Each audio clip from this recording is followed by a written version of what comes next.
करवा चौथ की कहानी। एक साहूकार था, उसके 7 बेटे थे और एक बेटी थी। वह सातों भाइयों की प्यारी बहन थी।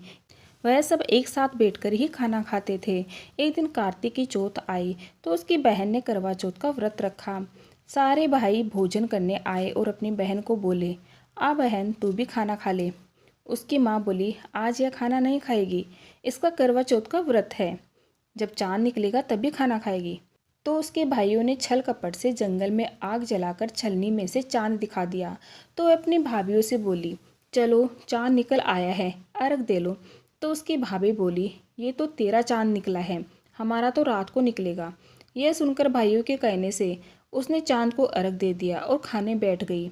पहला टुकड़ा तोड़ा, बाल निकला। दूसरा टुकड़ा तोड़ा, छींक मारी। तीसरा टुकड़ा तोड़ा तो राजा के घर से बुलावा आ गया कि राजा का लड़का बीमार है, जल्दी भेजो। माँ ने लड़की के पहनने के लिए 3 बार बुगचा खोला। तीनों बार सफ़ेद कपड़े निकले।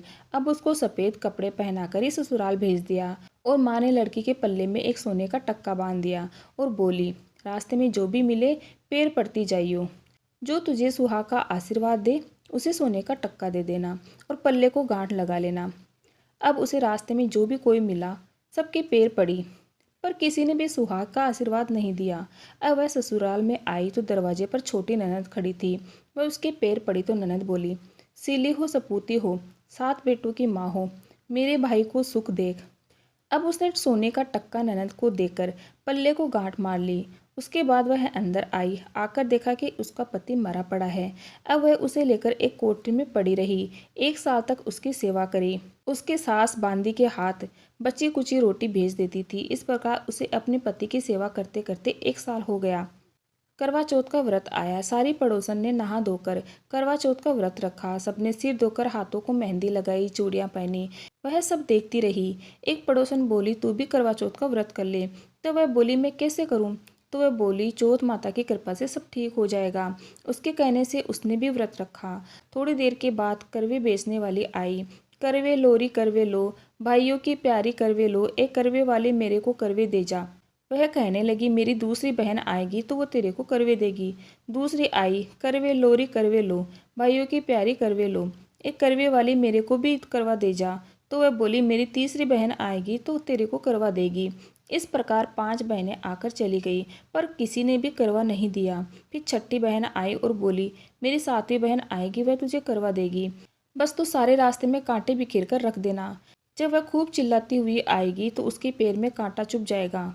तब तो सुई लेकर बैठ जाना और उसके पैर पकड़कर मत छोड़ना और उसके पैर का कांटा निकाल देना, तो वह तेरे को आशीर्वाद देगी। भाई जियो साई जियो।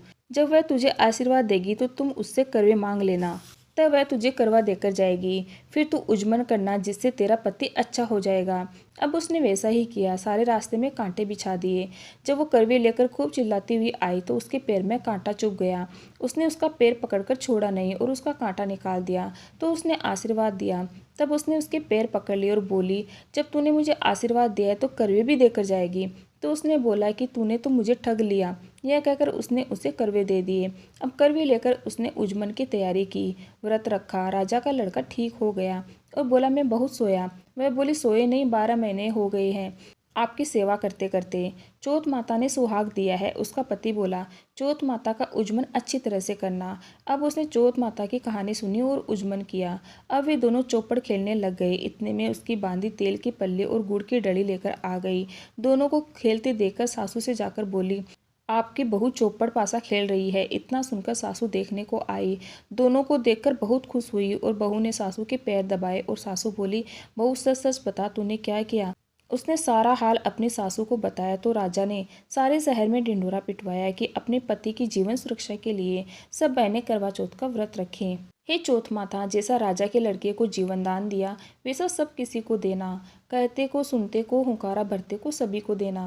चांद को अर्घ देते समय ऐसे जरूर बोले, चंदा ए चंद्रावलिये, चंदा आया बार में, ऊट सुहागन अर्घ दे, मैं बैठी थी बाट में। काहे का तेरा कंडला, काहे का तेरा हार, सोने का मेरा कंडला जगमोतिया का हार। कहाँ बसे तेरा पेवड़ा, कहाँ बसे ससुराल, आम तले मेरा पेवड़ा, नीम तले ससुराल। चंदा ए चंद्रावलिये, चंदा आया बार में। गणेश जी की कहानी। एक बार एक ब्राह्मण था। वह रोज सवेरे उठकर गंगा जी नहाने जाता और आकर गणेश जी की पूजा करता था। उसकी औरत को पूजा अच्छी नहीं लगती थी। वह हर रोज ब्राह्मण को कहती, सुबह ही पूजा लेकर बैठ जाते हो, मैं घर का काम काज झाड़ू बुआरी कब करूं? ब्राह्मण उसकी बात नहीं सुनता था। एक दिन ब्राह्मण गंगा जी नहाने चला गया तो पीछे से ब्राह्मणी ने गणेश जी की मूर्ति को छिपा दिया। ब्राह्मण ने आकर पूछा, मेरी गणेश जी की मूर्ति कहाँ गई? ब्राह्मणी ने कहा, मुझे नहीं मालूम। ब्राह्मण ने खाना पीना छोड़ दिया और कहा, मैं तो पूजा करके ही खाना खाऊंगा। ब्राह्मणी ने बहुत समझाया, खाना खा लो, पर ब्राह्मण ने खाना नहीं खाया और रोने लग गया। दोनों को लड़ते झगड़ते देखकर गणेश जी की मूर्ति हंसने लगी। तो ब्राह्मणी ने गुस्से में आकर कहा, गणेश जी की मूर्ति वहाँ पड़ी है। उसके बाद ब्राह्मण ने गणेश जी की पूजा करी। मूर्ति ने कहा, मेरी सेवा करते करते बहुत दिन हो गए हैं, कुछ मांगो। ब्राह्मण ने कहा, अन्न मांगू, धन मांगू, जितना दुनिया में सुख है सारा मांगू। गणेश जी ने ब्राह्मण को सारा सुख अन्न धन दे दिया। ब्राह्मण मूर्ति को मंदिर में रखकर पूजा करने लगा। ब्राह्मणी को इतना अन्न धन मिलने से उसको भी पूजा करने की श्रद्धा हुई। वह ब्राह्मण को बोलकर मूर्ति घर ले आई और खूब प्रेम से पूजा पाठ करने लगी। हे गणेश जी महाराज, जैसा ब्राह्मण और ब्राह्मणी को सुख दिया, वैसा सब किसी को देना।